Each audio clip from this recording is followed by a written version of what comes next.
Good morning. My name is Jonathan Lord, and I'm the Senior Fellow and the Director of the Middle East Security Program here at the Center for New American Security. On October 7th, 2023, Hamas launched an unprecedentedly sophisticated terrorist attack on Israel, resulting in the deaths of 1,200 men, women, and children, and the kidnapping of 250 hostages. The attack ignited a war between Israel and Hamas, which has in turn brought the Middle East region to the brink of a broader conflict. All of this has understandably captured the world's attention and provokes impassioned debate in virtually every forum available. But neither the war in Gaza nor the rapidly escalating situation in the Middle East is the subject of today's discussion. Today, we plan to examine the events and decisions that precipitated October 7th, 2023.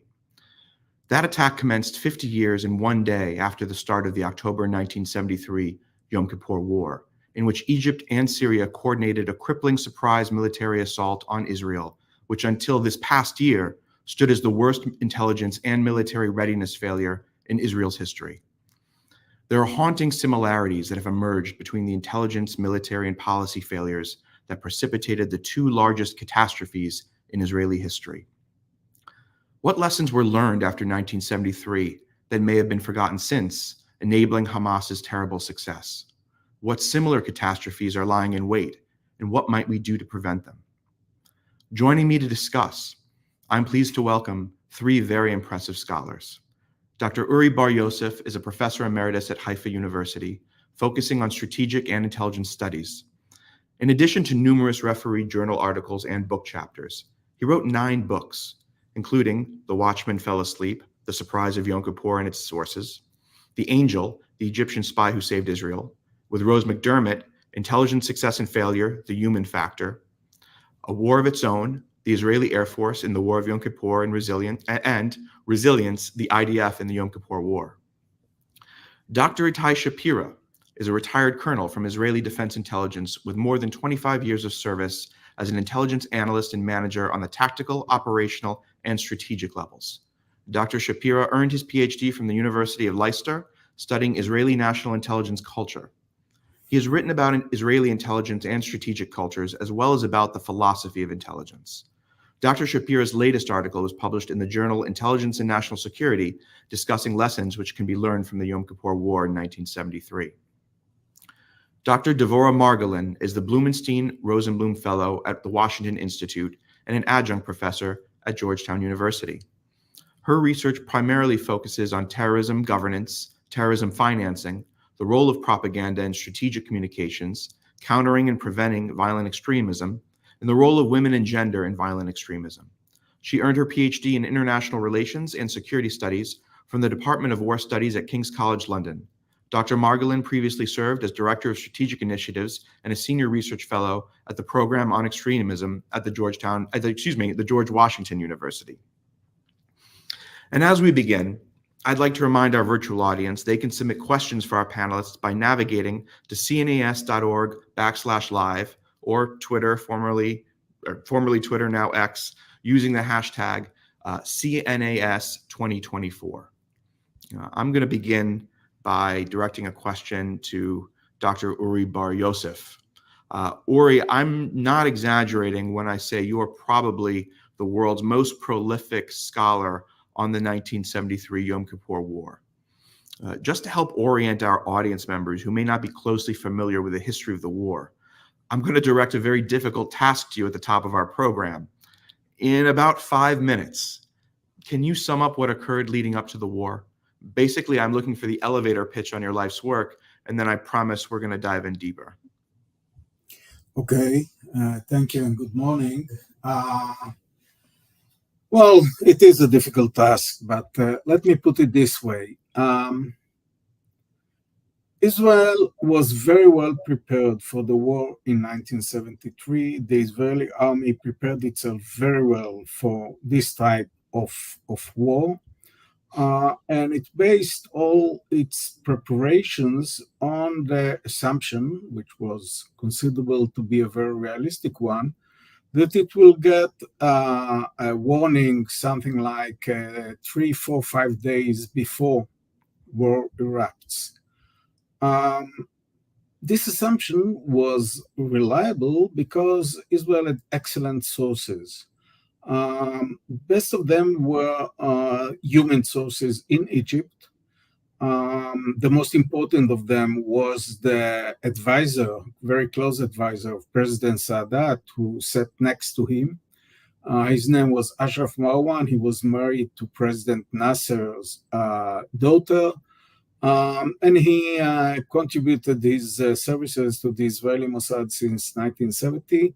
And for 3 years, he provided Israel with everything, with the protocols, whatever was said in Egypt about the coming war, we knew about it. We had other human sources in Egypt. We also had sources in Syria, not direct sources, but the Jordanians that had very good sources, human sources in Syria, provided us with some information about the incoming war. And on top of all this, we also had very good SIGINT in Egypt and also some in Syria, observation posts, etc., etc. And it was clear that if Egypt wants to go to war, and if Syria joins Egypt, we'll know about it a few days ahead. And indeed, all the information came. But due to, how should I put it, problematic personality of some members, some top members of the Israeli military intelligence, primarily the director of military intelligence, General Eli Zeira, and his top analyst of Egyptian affairs, they believed, for reasons which I won't get into them now, that Egypt will not go to war.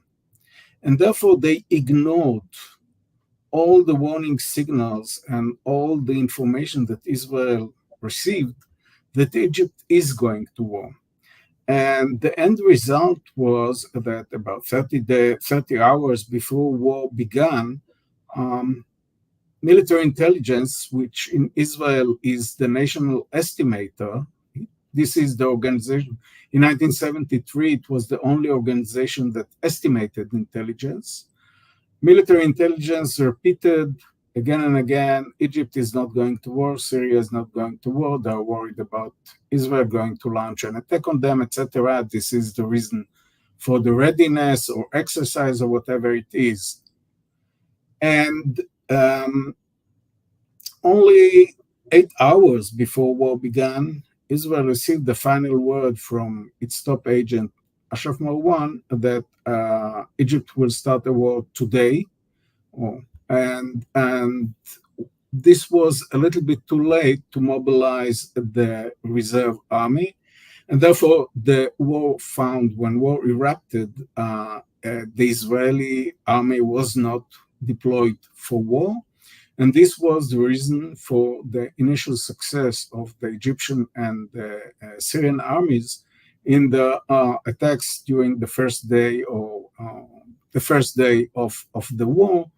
Shortly afterwards, on the second and third day, when the reserve forces arrived, the IDF changed already or took the initiative. But again, it was a very difficult war because of the way in which it began, and it was because of an intelligence failure. Yeah, not in collection, but in estimation. Right. Well, I think we're going to dive into that in great depth. And a longtime fan of your work, what stands out to me reading books like The Angel, which I highly recommend, whether you're a practitioner or you're just interested in a book that almost reads like a spy novel fiction. It will grip you, and there's a reason I think it was turned into a film. It's really a tremendous book. But there was information that Ashraf Marwan gave to Israel over the course of years that formulated Israel's understanding of what Anwar Sadat would and would not do. And that was known in Israel as conceptia. It won't surprise people to learn that means concept, that Sadat needed certain things before he would countenance the idea of returning to war, such as bombers, certain missiles, things that it was believed the Russians would not provide him. And therefore, because he didn't want to lose, it was believed that Egypt did not want war. Now, what you really reveal in your book is that most of that information that informed Concepcia came from Ashraf Marwan, and as the decision-making in Egypt changed, so did the reporting of the source to reflect that. But the Concepcia did not change. Individuals like Eli Zaira held fast to their original stubborn, dogged belief that they would not be attacked. Almost, obviously, till it was too late. But reading your book, it seems like Egypt's Third Army was practically crossing into the Sinai before he accepted that, hey, maybe this isn't an exercise. Something might be happening here. And really is tremendous work. And I just wanted to frame that because I'm going to turn now to Itai Shapira, as he is known by his friends. So Shapira, I'm going to continue this conversation. I'd like to reference the article that you published last summer, examining the lessons learned from the Yom Kippur War. And I don't remember when I first became aware of your article, but I did read it after October 7th, and it made the hair on the back of my neck stand up. In the paper, you identify 7 intelligence failures that befell the Israeli intelligence establishment that contributed to its not being ready when Egypt and Syria attacked. But let's talk about the first one. Tell us more about Concepcia. Yes. First of all, thank you for having me, and it's really a great honor to be with such great scholars with such an interesting and relevant and important topic. First of all, I must mention before we get into some discussion, between 1973 and 2023, is that there is a major difference that regarding 1973, mainly, of course, relying on Uri's research, there was a forum inquiry committee, and there is an understanding of the reasons of the failure. Now, regarding October 2023, first of all, there has not been yet a formal inquiry committee. There is only initial information being leaked, and I think we're just beginning to understand what happened on October 2023, but not yet understanding why this happened. Now, let me get back a little bit to this issue of the Concepcia, or as I tried to frame it in English, analytical paradigm, which, everyone who has served in intelligence knows that you must have an analytical paradigm. You cannot analyze raw information without an analytical paradigm. But I think, as far as I can understand, what happened during Yom Kippur, and again, I think there are many similarities to 2023, that the analysts and the military intelligence and other leadership held this analytical paradigm, and it was so strong and so robust, and it was not tested, that every raw information, I don't think that people, not in 1973 nor in 2023, ignored, but they just gave an explanation, a confirmation bias. In 1973, it was an understanding about the Egyptian and Syrian rationale. And in 2023, the intelligence analytical paradigm, which I think was also the political analytical paradigm in Israel, was that Hamas is deterred and Hamas would not initiate a war against Israel. By the way, more broadly, if you read public interviews of Israeli officials, you see them speaking about the changing nature of war and saying that this whole concept of a surprise military attack, such as happened in 1973, has become a bit obsolete. In the last decade or so, Israel is very much discussing a phenomenon which is very relevant, called unintended escalation. This was Israel's second Lebanon war in 2006. This was, by the way, also the Israel-Hamas confrontation or conflict in 2014.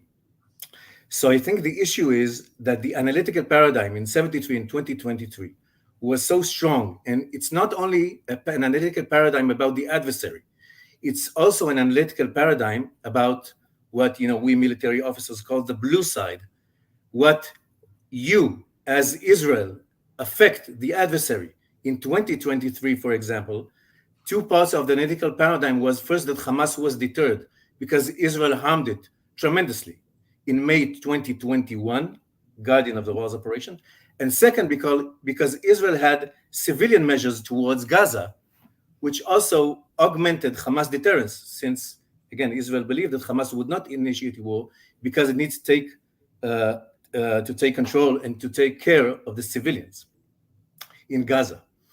And I think the analytical paradigm in 73 and 2023 was so strong regarding the adversary deterrence and with this I might end, that I think the problem with having a such strong and robust and fixated analytical paradigm, if you don't test it, it's not just that you fail to provide early warning for war. You fail, and I also mentioned this a bit in my article, you fail to identify a shift in the adversary strategy and calculus.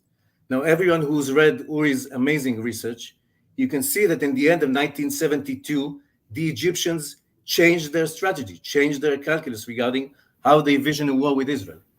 Hamas, and Devorah will probably mention this a bit later, in 2023, sometime, I don't know when, 2022, 2021, changed its strategy and calculus, deciding that it needs to initiate a war against Israel.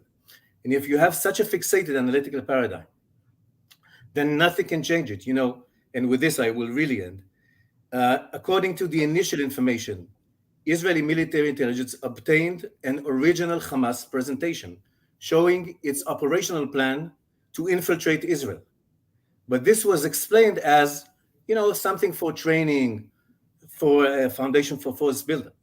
Even in the night prior to October 7th, 2023, a bit similar to what Uri has mentioned, the night prior to October 6th, 1973, Israeli intelligence received some information about specific events in Gaza. Israeli military and intelligence leadership, and also of Shabak, known in the Western Sheet, but woke up in the middle of the night. But if you have such a fixated analytical paradigm about the adversary, and if you are so sure that the adversary would not initiate an attack at 3 or 4 a.m., it's very hard to totally abandon your analytical paradigm. And I think this is just an example of a rather regrettable similarity between 2023 and 1973. We're going to come back and dive into a lot of what you just said. And I also, again, want to remind our audience, CNAS.org/live or hashtag CNAS 2024. Bring your questions. I will ask them. But you framed it quite nicely and set up our next question very well, that we really have a concepcia that the Israeli intelligence community held on to in 1973, and a similar concepcia that it was holding on to, a paradigm, in 2023. At some point, it changed, and then boom. Dev, I'd like to ask you a little bit about your recent work. You've published in War on the Rocks on what you have coined the Hamas pivot, basically when the concepcia shifted. So tell us a little bit about Hamas's decision, what drove them to shift from what had been a long time been holding true. They had governed Gaza. Israel had basically acceded to that. There was, long-held unspoken agreements which enabled aid to come in through Gulf partners. Gazans were allowed to leave to work. And as long as Hamas quietly was in charge, Israel could focus its capabilities and its policy attention elsewhere until it changed. So what happened? I think that's a good question. And the question of how did we get here on October 7th is one that I think we keep asking ourselves. And it has to do with the concept, our assumptions. And when I say our assumptions, I mean assumptions by Israel. And I also mean assumptions around the world about Hamas. And they're not always the same. But there was a kind of an agreement that governance led to a moderation of Hamas. And we can see this in the kind of the designation of the group or the lack of designation of the group. I think about when I did my PhD in the UK, only the military wing of Hamas was designated and not the political wing, right? Because the political wing was seen as very public-facing, different from the organization. And I think one of the assumptions of the international community, and Israel isn't as falling into this, is that, they thought there's a difference between the military wing and the political wing. Now, if you look at internal Hamas documents, that is not the case. The group has always said the military wing is linked to the political wing. And Israel did realize that and has done a very successful campaign to convince the international community of that. And in fact, the UK then designated the political wing in 2019, 2020, and helped to remove some of the more public-facing information. But when we talk about Hamas and what it was doing, it's always been a resistance organization, as it calls itself. It uses that word, resistance organization. It very much pushed off the idea that it was a terrorist organization. While it did carry out acts of violence, it mostly did so as what they called collateral damage. And they really talk about this. Who was the legitimate target? Obviously, any Israeli between the ages of 18 and 21 who could be in the military, male or female, is a legitimate target in their eyes. That is the military fight. They also talked a lot about collateral damage, the idea of if you launch a rocket towards what we consider military or even, civilian areas, if someone happens to die, that's okay. It's collateral damage. Then when we look at October 7th itself, this was a paradigm shift in the tactics that the group was using. They had not explicitly targeted, they hadn't used rape, they had not used the burning of children and elderly, and specifically targeting women and children. And that was very much a pivot for the group. And I think what's interesting is how the group reacted publicly on October 7th. There was a first celebration and then a denial. And in fact, 4 months later, we still see a denial of the civilian aspects of this violence, this tactical paradigm shift. And I constantly am asked, why October 7th? What was happening that caused this paradigm shift? I think what's interesting is when we look at Hamas, there's two faces. There's the public facing of the group and the internal kind of discussions that happen. And there are also two different leaderships. You have the external leadership and you have the internal leadership in Gaza. The external leadership is outside of Gaza. They are seen as corrupt, often by Gazans themselves, living these billionaire lives, living in Qatar or Turkey and previously Syria. And they're seen as disconnected from the poverty that is happening in Gaza. And the Gazan leadership is seen as, over the last few years, taking control of what's happening. And so, first of all, there's questions of how much did the external political leadership actually know about the planning that was going on for this? There's some documents that say that this was going on since 2015. There was planning for this attack, which really shows the lack of understanding of the international community and Israel in what Hamas was feeling and thinking. Because if you look at the group, 2007 to 2015, they were able to test their governance. They were able to entrench their power through what they called their bottom-up approach. They framed it as a choice among the Gazan population, where a choice didn't really exist. You kind of complied or consequences. And really, they entrenched their control. And by 2015, there was an assumption that maybe this governance was not working out the way they thought it was going to. And so that's one of the factors when we think about why October 7th is thinking about their possible failing governance. We saw more right-wing groups. We saw Salafi jihadi groups pop up in Gaza starting to challenge their power. We saw popular protests.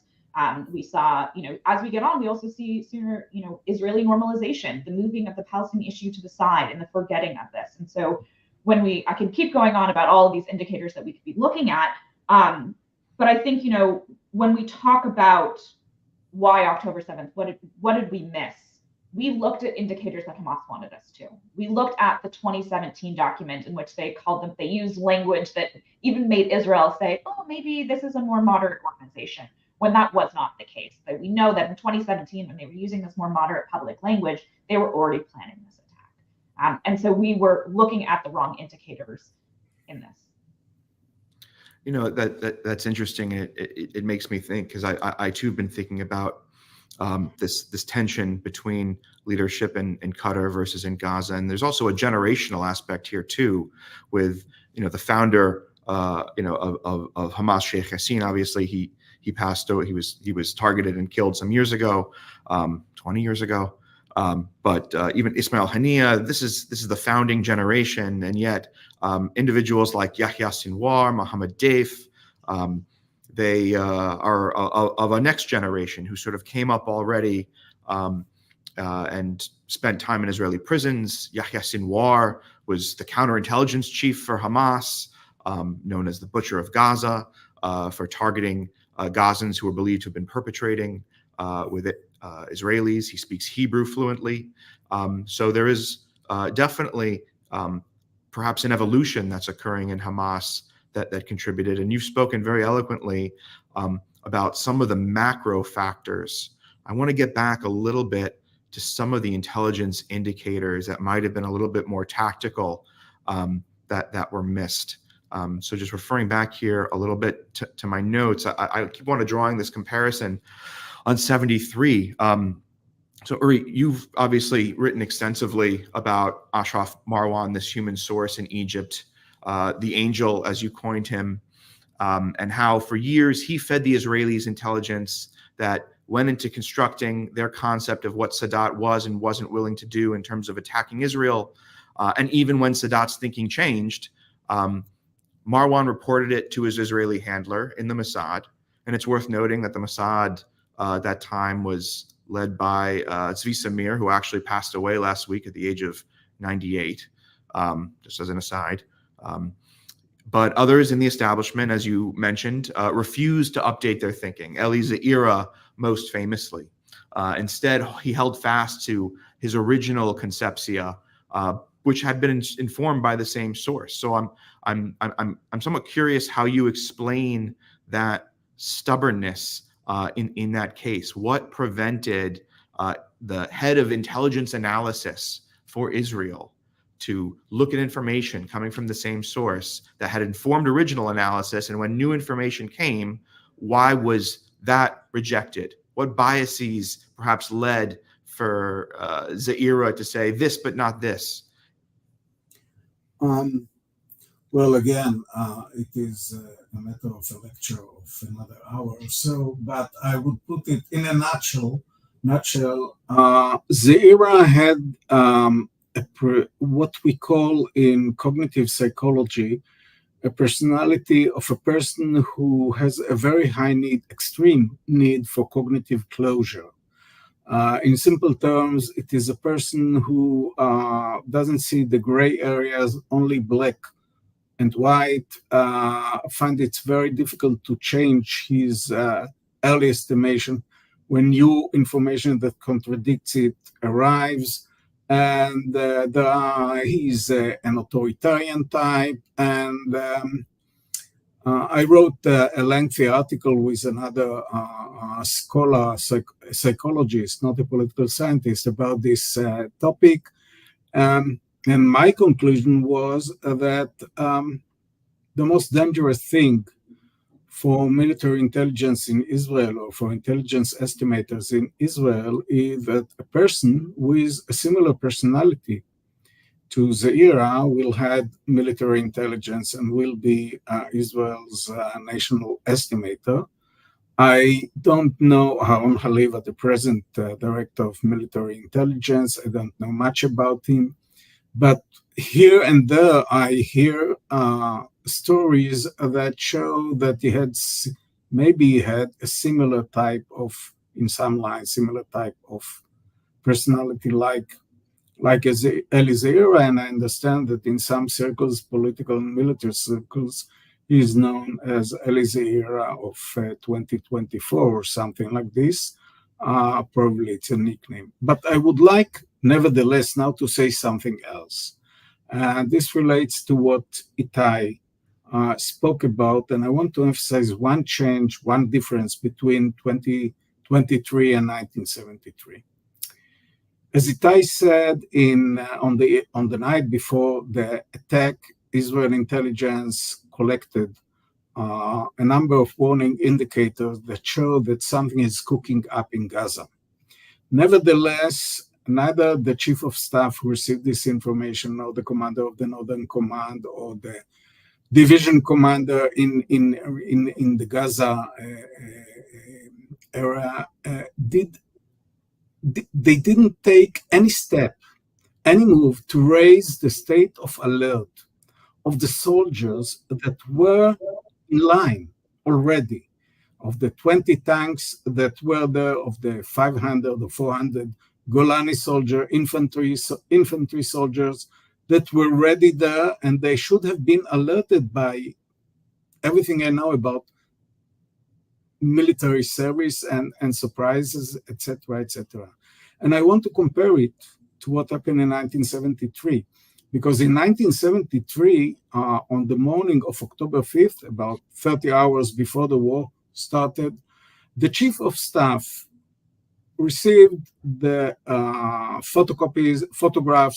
photographs of the deployment of the Egyptian layout along the Suez Canal, and despite the estimate, the intelligence estimate that this was not preparations for war, he gave the order to raise the state of alert of the Israeli regular army. He is in charge of the regular army. In order to mobilize the reserve army, you need a political approval. But he decided to raise, for the first time since the war of 1967, since the Six-Day War, to raise the state of alert of the Israeli regular forces to its highest, and to deploy all Israeli regular forces along the Suez and the Golan, the Suez Canal and the Golan Heights. In other words, he didn't adhere to any conception. He received warning indicators and immediately he gave the order. And this was a very, very different type of command from what we saw in 2023. And in my mind, the main question, I don't know how to call this question. I know that no one understands what happened, how the chief of staff of the Israeli army, who is considered to be serious and responsible and whatever you want, how come he didn't give an order to raise the state of alert to the forces that were on the border? And how come that Hamas attack found them in the beds when the war started? It's a fantastic point, and it does dovetail a little bit with what Shapira was saying. And there is intelligence or information emerging since the October 7th attack about what may have been known that was otherwise looked over. So since October 7th, we've seen tremendous reporting by, in particular, Ronan Bergman and Adam Goldman at New York Times, who published a story in late November that Israeli intelligence had Hamas's attack plan more than a year before the attack took place. It even had a name, Jericho Wall. And in July, an Israeli intelligence analyst warned that Hamas was conducting dry run exercises that matched the Jericho Wall plan. Her analysis was ignored. She even wrote, and I quote, "We already underwent a similar experience 50 years ago on the Southern Front in connection with a scenario that seemed imaginary, and history may repeat itself if we are not careful," end quote. And as you say, military officers in the Southern Command, field grade colonels overseeing the area, dismissed the evidence because it was incongruous with their concept of what Hamas was, which Deb has explained. Other reports unearthed, these were shortly after the attack, that Egyptian intelligence had warned Israel that something terrible was about to happen in Gaza. And Israel was warned by the Egyptians multiple times and at multiple echelons, and nothing was done. And there was a particular line in the New York Times article by Bergman and Goldman that really struck me. Quote, "Underpinning all these failures was a single fatally inaccurate belief that Hamas lacked the capability to attack and would not dare to do so. That belief was so ingrained in the Israeli government," officials said, "that they disregarded growing evidence to the contrary." So after the 1973 Yom Kippur War, the Agranat Commission came to be, and it examined the failures and made a host of recommendations which were adopted. How is it 50 years later did Israeli security officials walk Israel into a catastrophe in a way that is so chillingly similar? What lessons were forgotten, and how do we avoid this again? Anyone want to take that? I can take it, but I think that Itai knows Israeli military intelligence of today better than I do, so maybe he should say a word or two. Shapira, you're being voluntold. Yes, voluntold. That's a nice adverb. Yeah. I think, first of all, again, I think we still don't know, but I think at least some questions I want to raise. First of all, regarding this analytical paradigm, something that also strikes me as some sort of similarity between 2023 and 1973. And again, I'm posing this as a question, but my intuition is that there is a problem here: failure to understand adversary, in this case, Arab culture. In 1973, this was also the case with understanding the level of Egyptian humiliation after 1967. And I think what Dev mentioned earlier, I think this was not only a failure to understand how is Hamas deterred or not deterred, but Hamas, Harakat Muqawma al-Islamiyya, the resistance is the core of this movement. And I wonder, has this lesson been learned regarding the good understanding of adversary culture? In this case, Hamas proved to be the most extreme jihadi terrorist organization you can think of. And so I'm not sure if this lesson has been learned, the importance of understanding adversary culture. Now, understanding adversary culture does not mean then you only have to rely on Middle Eastern studies and history and intuition. It's not in contradiction, to data science and all the more modern methods. But I think this is one lesson that might have been forgotten. And, in some of my studies, I studied Israeli national intelligence culture. And there are two questions that I'm thinking about. Again, I don't have the answers what lessons were not learned. But first of all, Israelis really pride themselves in their, what's sometimes called in strategic culture research and intelligence culture research, their aspirational norms of contrarian thinking. Not just because the Israel Defense Intelligence has this red team department or Devorah department, but this is a mindset. The contrarian thinking is a mindset. Israelis pride themselves on what they call, and I also call this, moral courage in the face of hierarchy. Military ranks are irrelevant when you have an intelligence assessment. And it's very troubling for me that as far as the information that was published in the last month and a half or so, it seems as if the intelligence officers of the Gaza division, of the Southern Command, in the general staff, and also the director of military intelligence, and as far as I can understand, the night before the October 7th attack, also in Shabak, the Shin Bet, it seems as if all of them had similar assessments. This is troubling. This is troubling. And I wonder if Israelis have aspirational norms, but are these norms really being practiced? This is a question I'm raising. The second question, I think, Jonathan, again, this isn't a direct lesson from 1973, but in the Israeli intelligence culture, there is a great, very small distance and a very high integration of intelligence and policy. By the way, Israelis pride themselves on how they integrate intelligence with policy, maintain relevance, but still avoid politicization. By the way, Uri has written an amazing article about this issue, about the difference between Israelis and Americans. But in this case, there's something troubling. It seems that the intelligence analytical paradigm, the military leadership analytical paradigm, and the political analytical paradigm were all the same. And this is, again, I think, troubling. So it's not a direct lesson from Yom Kippur, but if I go back to lessons, I think, which might have not been learned, I think it goes back to the importance of understanding adversary culture, really implementing a contrarian mindset. And the last lesson, Agranat Commission also recommended pluralism.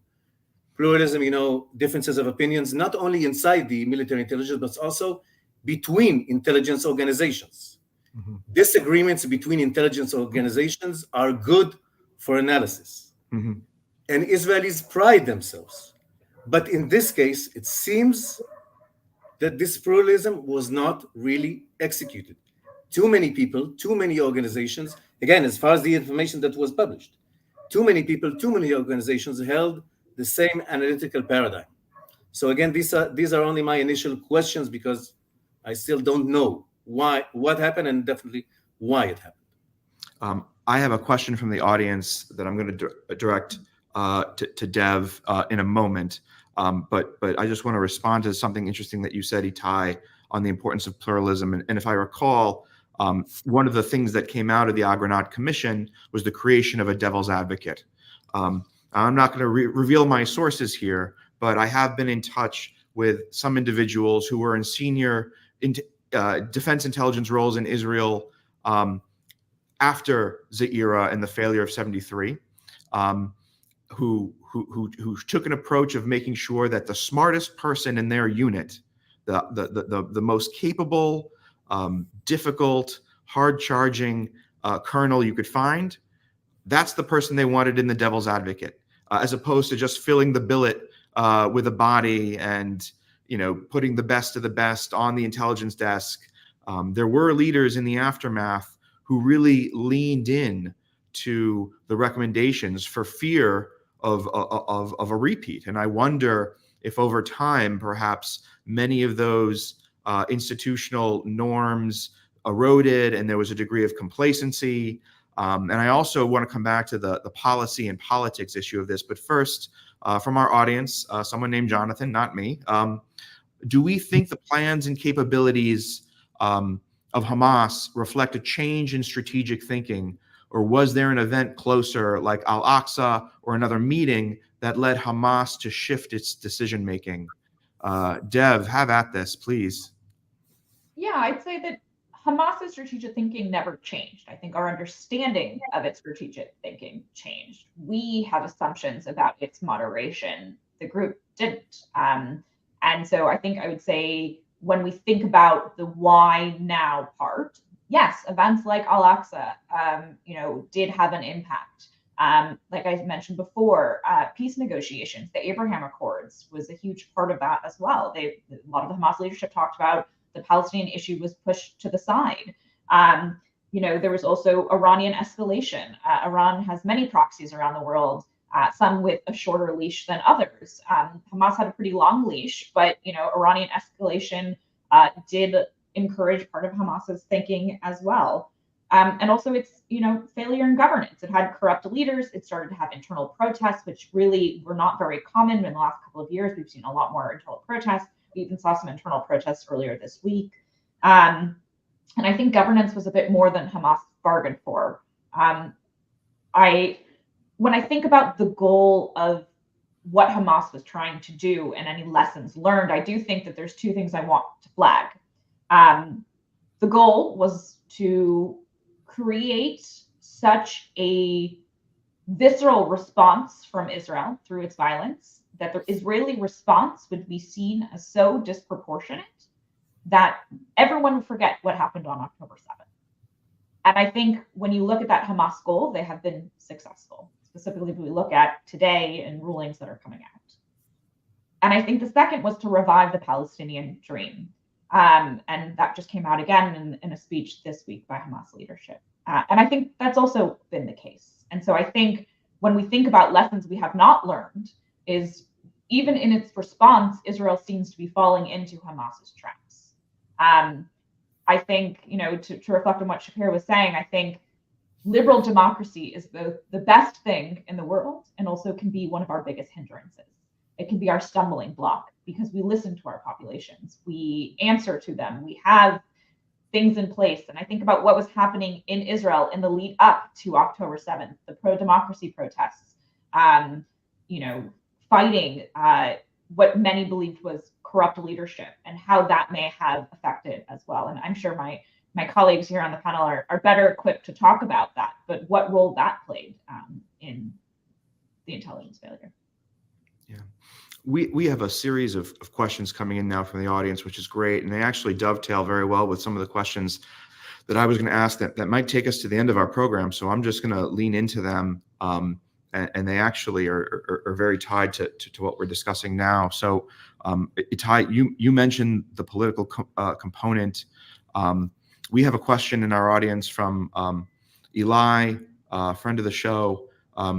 Would you, our members of the panel, be willing to address the political aspects of the October 7th strategic surprise? Seems like that was a major component of the Netanyahu government's conception. The idea that a strong Hamas is a counterweight to the Palestinian Authority in the West Bank and the notion of the two-state solution. And were there similar political considerations in 1973? And I'll add to that, it's a great question, but to the issue of intelligence and policy and politics being aligned, we know that as much as 70% of the Israel Defense Forces Southern Command, whose mission it is to guard and secure the area around Gaza, had been redeployed to the West Bank at a time when tensions and violence were reaching historic highs. And of course, this government had a political conception which was closely tied to that. So, what is the role of the politics here, and how much are the politicians culpable for the failure? Whether it be not paying attention to intelligence, not being informed, or because they themselves relied on a concept which blew up in their faces. You want me to start? Please. Okay, first of all, in 1973, Golda Meir, who was the prime minister, Moshe Dayan, who was the minister of defense, the chief of staff, they all believed that war is coming, and military intelligence said no war is coming, at least until 1975. So there was no military intelligence was suddenly very independent actor. It wasn't influenced by political agenda this way or another. In 2023, it is a little bit more difficult. I wouldn't say that Ronen Bar, the director of the Shin Bet, and Aaron Khaliva, the director of military intelligence, provided intelligence to please. Certainly not. But I think that there was a political impact in the estimation, primarily accepting the notion that Hamas is deterred and accepting the policy that you can separate Hamas from the Palestinian Authority, that you can separate the West Bank from Gaza, and this way you can avoid a political process to discuss the Palestinian, the political process between Israel and the Palestinians. My impression, and I get it also from some sources who know a little bit about it, is that they did not pressure strongly enough the fact that Hamas wants to destroy Israel, and it will never give up its policy and strategy to destroy Israel. It is based, all its existence is based on the destruction of Israel. And when you then don't repeatedly say to the prime minister who wants to believe that he doesn't want to destroy Israel, or you can tame Hamas by providing it with money from Qatar or whatever it is, then you provide the prime minister, the decision maker, with an intelligence estimate that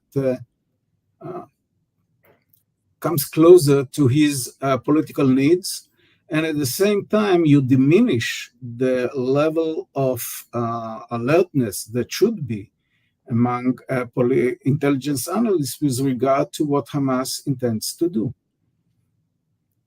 So we have a question here from Shapira. You want to jump in on that? Just one issue, because I think another similarity I think between 73 and 2023, I think, is underestimation of adversary capabilities.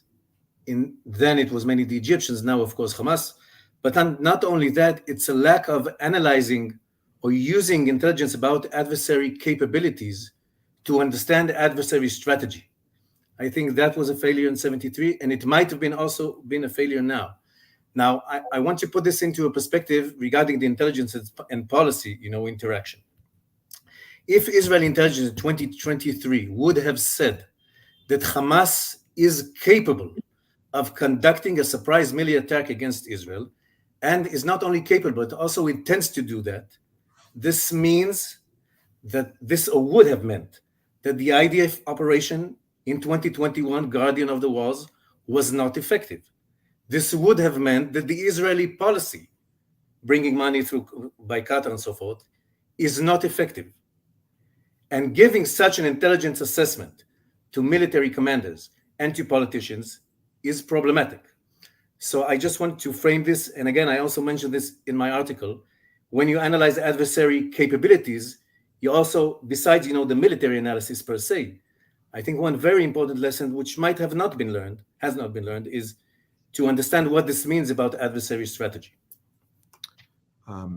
Dev, I mean, there's a lot to unpack there, particularly in the American intelligence community, we would call it basically reporting on blue. You don't want to analyze U.S. government policies. You're analyzing the adversary, right? So, I mean, you're sort of referring to that, but at the same time, the ability to tell bad news stories, to hold truth to power, to tell the story that X has happened without maybe commenting on whether the policy has failed or succeeded, also may not have happened. Obviously, at this point, we're sort of in hypotheticals. But Dev, I mean, this is interesting because this is a large part of Uri's work looking at Egypt was, what capabilities did the Israelis believe that Egypt must have in order to launch an attack? And they were quite specific. And of course, actually, leading up to the attack, they did manage to get most of them from the Russians, something that also I wanted to ask you about at a later time when you and I perhaps have coffee. There's so much to unpack in your work. But Dev, the capabilities of Hamas have, over the last 20 years, just tremendous evolution. Can you speak a little bit about how that might have been informing their decisions about what was in the art of the possible? Yeah, I think, again, this goes back to our assumptions. If we thought Hamas is going to be using their governance and the money, lots and lots of money from legitimate sources that they were getting, that Israel knew about, that was going to be used towards its governance. And some of it was, right? I think when I talk about governance failures, it's a long-term governance failure. But, Hamas was running schools, education systems, universities. It was running judges. It had police officers. It had a whole system in place. And a lot of funding did go to that those operations, its bureaucracy as well. But I think what wasn't assumed was how much was actually being smuggled off. There was always an assumption that it was going to be smuggled off for more nefarious purposes, but the actual intricacies, the reports coming out from Israeli military about what is actually happening underground. I think the extent of the tunnel warfare and the fact that you can drive a truck through some of these tunnels, that there are hospitals underground, that there are, air filtration systems, that the systems that were being created underground were basically made for long-term living, up to and perhaps over a year of being underground. And I think that assumption was, why would someone want to be a mole person? And many people were assuming that was not the case. There was the idea that there might be some ability to have some fighting underground, but not to the extent that it was. And the misuse of resources that Hamas did. And the ability, I think the other thing we think about or don't think about enough is the role of governance. Governance means that you control populations. And when you are a more authoritarian regime, such as Hamas, people always say Hamas was elected, yes, technically, and then took violent control of power in 2007 and has not had elections since. You cannot call it a democracy. So it has more authoritarian tendencies.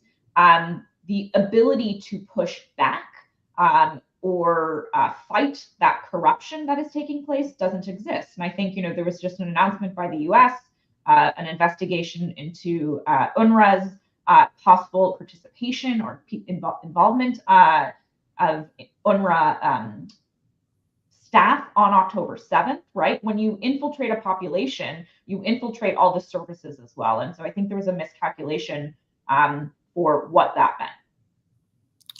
It's a great point. And actually, Uri, yeah. Yeah, I would like to emphasize one point. Once a surprise attack succeeds, we have the tendency to exaggerate the capabilities of the adversary. It happened in 73 and it happens now as well. I won't talk about 73, but the Hamas offensive capabilities were made of Toyota pickups and motorcycles and people running through the fence.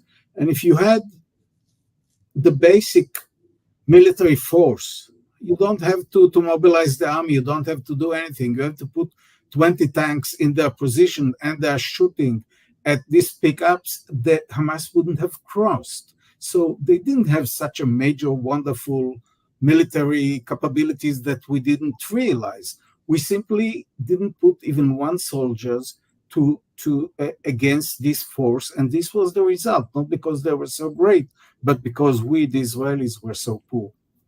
That's a fair point. We have a couple questions here that I'm going to merge together that really are focused on intelligence, one on collection and one on analysis. So putting them together, how was Israel's security assessment pre-October 7th affected by its capability to gain human intelligence within Gaza? And then on question 2, on the analysis side, referring to Shapira's analytical paradigm, aka closed shared assessment across the political and military spheres, how do we move forward to prevent another frozen bias situation? Is there a rapid reassessment of the strategy of both Hezbollah and Iran in particular? Those are great questions. So first, what role did human intelligence or lack thereof play in the failure? And then, of course, are we still stuck with conceptia that could be wrong, and what risks might exist now with other adversaries that we have failed to update in our thinking?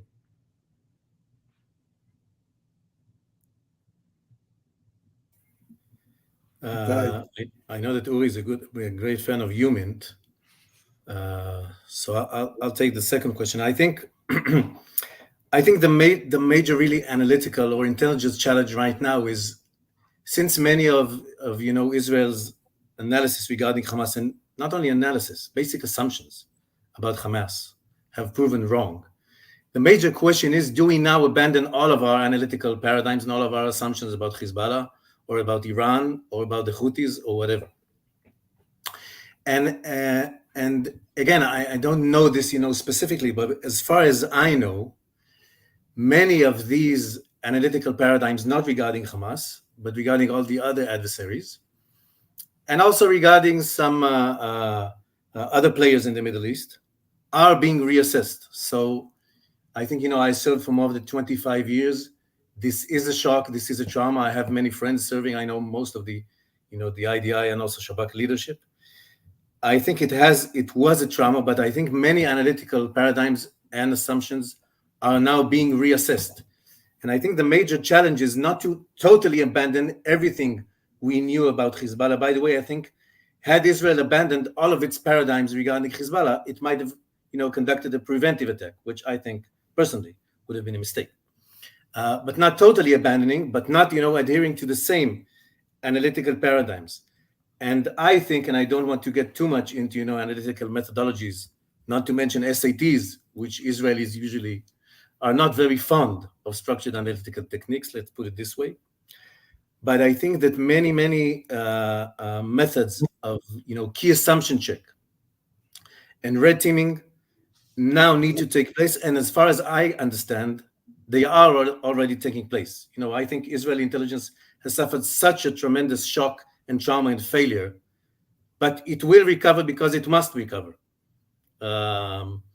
But I think this is now the main issue. Now, again, Israelis are not really fond of structured analytical techniques, not fond of deductive thinking, not fond of scientific inclined methods, but they will have to do it because there's no other way.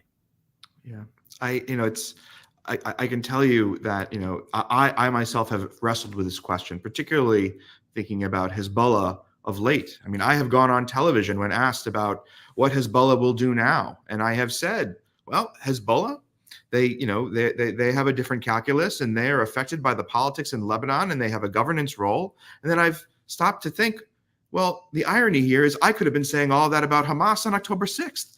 And am I wrong? I mean, do I need to rethink? Is my conceptia on some of these adversaries, which I still hold that, I believe that to be true. I do believe, Hezbollah is, and their actions thus far have reflected the fact that they are playing a somewhat different role. But again, just a short time ago, I could have said that very confidently about Hamas. So it's an important question, and one I think that we're going to continue to review. We are really out of time, but I have one last question that I want to ask that we can sort of leave with this. And I guess, Uri, you are probably the one to answer it, but feel free to say something else if you don't want to talk about this. But Eli Za'ira was the head of Israel's military intelligence in 1973, who adamantly refused to accept the threat of Egyptian attack, even as the attack was beginning. Uri, you paint him in your book, The Angel, as somewhat of a villain, someone who spent his life in the aftermath spinning a story that he believed Ashraf Marwan, the angel, was a double agent who was trying to set Israel up to fail. And that he ultimately even left a trail of clues in his remarks and writing that left journalists able to unmask Ashraf Marwan as Israel's spy in Egypt, and he would die mysteriously not long after. In your book, you suggest it was probably Egypt, but it's not certain, and it remains uncertain. He died under mysterious circumstances, but because of Za'ira's leaks, he was almost brought up on charges in Israel. Who is, in your mind, the Eli Za'ira of the October 2023 Hamas attack? Who failed in their job? This is a very tricky question, because we don't know yet. But first of all, ultimately, it is the responsibility of the Director of Military Intelligence. We know that he was in Eilat sleeping, and he got a telephone call. And as far as I know, he received some information regarding what happens in Gaza a few hours before the attack, and he didn't do much about it. This is what we know. So yes, first of all, it's up to him, and I don't know if he's a hero or not, but it's up to him. Second, and this is the most one of the more intriguing questions in my mind, is what happened in the analytical department of military intelligence, which is the department that's supposed to provide the war warning in the Israeli case. And as far as I know, and I don't know much, no one there stood up among the hundreds of analysts, stood up and said something like, how do we know that the Hamas is deterred? Maybe the Hamas is not deterred. What we saw there is a level of conformity that is very troubling, I think. And I think that one of the main questions that the investigation commission will have to ask is what happened there. How come no one stood up and shouted, the Hamas is not deterred, like others outside, experts like Mati Steinberg, who was the advisor to the Shin Bet, directors of the Shin Bet. He is the best expert in Israel on Hamas, maybe, and a civilian. He wrote an article in 2022 that said simply Hamas is not deterred, but he was outside. He wasn't from the system.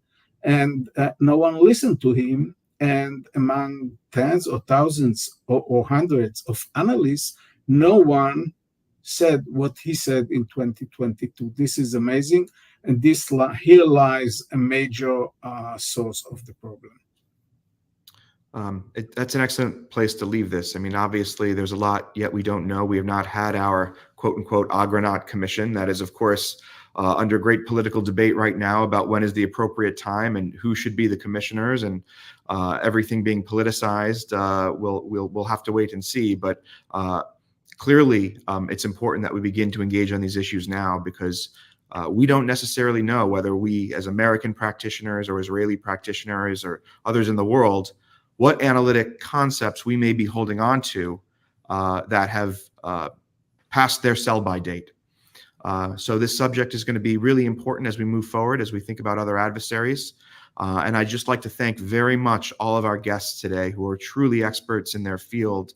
Dr. Uri Bar-Joseph, Dr. Itai Shapira, Dr. Devorah Margolin, thank you so much for the time. And thank you to our audience for posing excellent questions and joining us. My name is Jonathan Lord. I remain the Senior Fellow and the Director of the Middle East Security Program here at Center for New American Security. And until next time, take care. Thanks. Thank you very much. Thank you.